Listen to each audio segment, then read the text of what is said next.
શું પોલીસ આ જુગારથી અજાણ છે કે પછી આંખ આડા કાન કરી રહી છે?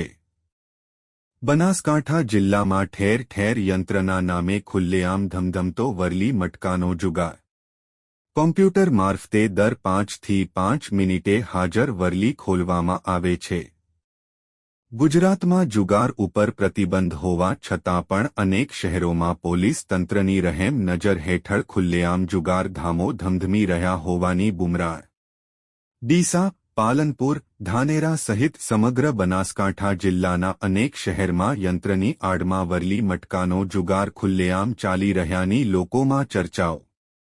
પાલનપુર બાદ ધાનેરાના અનેક સ્થળો ઉપર હિન્દુ ધર્મના યંત્ર નામે ચાલતા જુગાર નામનો વિડિયો થયો વાયરલ. હિન્દુ ધર્મની આસ્થાના પ્રતીક સમા યંત્ર નામે અન્ય ધર્મના લોકો જુગારધામ ચલાવતા હોવાની બુમરાણ. જિલ્લા પોલીસ વડા દ્વારા આવા જુગારધામ બંધ કરાવાશે કે પછી હોતી હૈ ચલતી ચલાવાશે? લોકોમાં ઉઠ્યા વેધક સવાલો. અહેવાલ રિપોર્ટ ભરત ઠક્કર, ડીસા, બનાસકાંઠા.